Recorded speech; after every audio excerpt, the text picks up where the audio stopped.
आज से ठीक 25 बरस कबल यानी 27 सितंबर 1996 को अफगानिस्तान के साबिक सदर नजीबुल्लाह को हलाक कर दिया गया था और तालिबान ने साबिक अफगान सदर को मारकर लाश खंबे से लटका दी थी। 18 मार्च 1992 को अफगानिस्तान के सदर नजीबुल्लाह ने ऐलान किया कि जैसे ही उनके मुतबादिल का बंदोबस्त होता है वो अपने ओहदे से इस्तीफा दे देंगे। सन 1999 में अफगानिस्तान से सफेद फौज के इनखला के बाद नजीबुल्लाह की इक़्तिदार पर गिरफ्त कमज़ोर होती जा रही थी। गुज़िश्ता कई बरस से तकरीबन 15 मुख्तलिफ मुजाहिदीन तंजीमें काबिल की तरफ गमज़न थीं और उन सब का एक ही मकसद था सदर नजीबुल्लाह को इक़्तिदार से हटाना। 17 अप्रैल 1992 तक नजीबुल्लाह अपने ही मुल्क में तनहा हो चुके थे। 2 हफ्ते कबल उनकी अहलिया और बेटियां इंडिया जा चुकी थीं। उस दिन वो अफगानिस्तान में अक़वाम मुत्तहिदा के नुमाइंदे बेनिन से उनके साथ एक खुफिया परवाज़ में इंडिया जाना चाहते थे। बेनिन सिविन ने इंडिया से नजीबुल्लाह को सियासी पनाह फराम करने की दरख्वास्त की। 1 घंटे में ही इंडियन वज़ीर आज़म नरसिम्हा राव ने यह पैगाम दे दिया कि इंडिया नजीबुल्लाह का बतौर सरकारी मेहमान इस्तकबाल करेगा। 17 अप्रैल 1992 आधी रात को सदर नजीबुल्लाह ने गहरे खाकस्तरी रंग का सूट पहना हुआ था। उनके हमरा उनके चीफ ऑफ स्टाफ जनरल तोखी भी थे, जिनके साथ उनकी अहलिया और 3 बच्चे भी थे। नजीबुल्लाह के साथ उसके भाई, मुहाफिज और एक नौकर भी थे। इस टीम में मजमूई तौर पर 9 अफराद शामिल थे।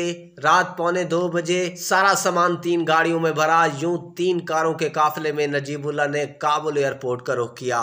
नजीबुल्लाह का मुहाफिज और नौकर पिछली सीट पर कलाशनकोफ लिए बैठे थे। नजीब और उनके भाई दरमियानी गाड़ी में पिछली सीट पर थे। तीसरी टोयोटा मन्नी बस में जनरल तोखी और उनका कुंबा बैठा हुआ था।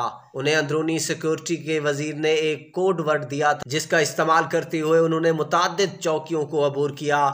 जब वो आखिरी चौकी पर पहुंचे तो अब वहां मौजूद सिक्योरिटी एहलकार ने जो कोड वर्ड चल रहा था उसे कबूल करने से इनकार कर दिया। उन्होंने कई बार कोड वर्ड दोहराया, लेकिन फौजियों ने उनकी गाड़ी को आगे बढ़ने नहीं दिया। अचानक उनको एहसास हुआ कि उन फौजियों ने दूसरी वर्दी पहन रखी है, यानी अब्दुल रशीद दोस्तों के साथी रातों रात हवाई अड्डे पर काबिज हो चुके हैं। नजीब का मुहाफिज भी अपनी कलाशनकोफ के साथ उतरा और वहां मौजूद फौजियों से बहस शुरू कर दी। इसी दौरान कार के ड्राइवर उन्हीं ने हवाई अड्डे पर बेनिन से रब्ता किया, जो रनवे पर अक़वाम मुत्तहिदा के त्यारे में बैठे सदर नजीबुल्लाह का इंतजार कर रहे थे।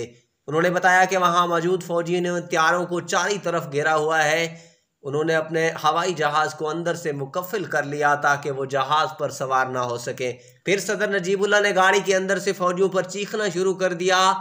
उनकी आवाज़ बुलंद थी, लेकिन उनके सार्जेंट ने जवाब दिया कि अगर उन्हें आगे जाने की इजाज़त भी दे दी जाए तो पूरा अमला हवाई अड्डे पर मारा जाएगा, क्योंकि दोस्तों के सिपाही किसी को भी हवाई अड्डे में ना दाखिल होने की इजाज़त दे रहे हैं और ना बाहर जाने की इजाज़त दे रहे हैं। चंद मिनट तक अपनी बात समझाने की नाकाम कोशिशों के बाद नजीबुल्लाह ने गाड़ियां वापस मोड़ने का फैसला किया। ड्राइवर ने उनसे पूछा, क्या हम आपको आपकी रिहाइशगाह पर ले जाएं? नजीबुल्लाह ने चीख कर कहा, नहीं, हम अक़वाम मुत्तहिदा के अहाते जाएंगे। उनका ख्याल था कि अगर वो अपने घर वापस जाते हैं तो जिन लोगों ने उन्हें काबिल एयरपोर्ट पर नहीं जाने दिया वो उन्हें जान से मार डालेंगे। रात के 2 बजे कारों का काफिला अक़वाम मुत्तहिदा के सदर दफ्तर की तरफ रवाना हो गया। न्यूयॉर्क टाइम्स ने 18 अप्रैल 1992 को अपने शुमारे में लिखा था, सदर नजीबुल्लाह के वज़ीर ख़ारजा अब्दुल वकील और उनके आर्मी चीफ जनरल मोहम्मद नबी अज़ीमी अपने सियासी दफा के लिए नजीबुल्लाह को मुजाहिदीन फौजियों को बतौर तोहफ़ा देना चाहते थे। अब्दुल वकील ने रेडियो काबिल पर एक पैगाम नशर किया और ऐलान किया कि फ़ौज ने नजीबुल्लाह के मुल्क से फ़रार होने की कोशिश को नाकाम बना दिया है। नजीबुल्लाह अगले 4.5 साल अक़वाम मुत्तहिदा के दफ्तर में रहे।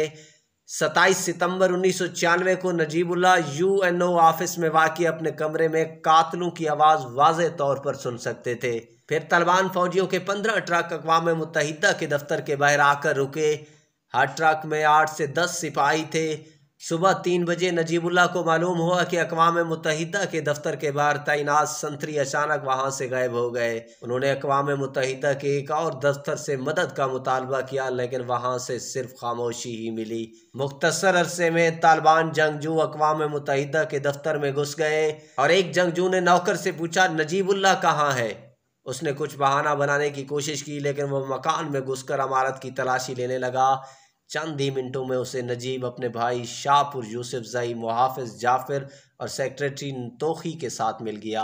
वो नजीबुल्लाह को घसीट कर कमरे से बाहर लाया। नजीब को बुरी तरह मारा पीटा, उसके जिनसी अज़ू काट डाले और फिर सर में गोली मार दी। पहले उनकी लाश करेन पर लटकाई गई और फिर उसे महल के करीब एक खंभे से लटका दिया गया।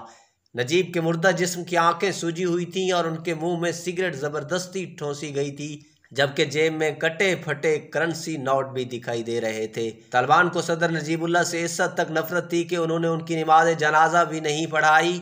नजीब और उनके भाई की लाशों को फिर रेड क्रॉस के हवाले कर दिया गया, जिन्होंने लाश को सुबह पक्तिया के शहर गर्देज मुंतकिल किया, जहां अहमद जई कबीले के लोगों ने उसे दफन किया। नाज़रीन, हमारी इस कहानी के बारे में एक कमेंट ज़रूर दीजिएगा। हाँ, अगर अभी तक आपने हमारा चैनल सब्सक्राइब नहीं किया तो प्लीज़ हमारे चैनल को ज़रूर सब्सक्राइब कीजिएगा।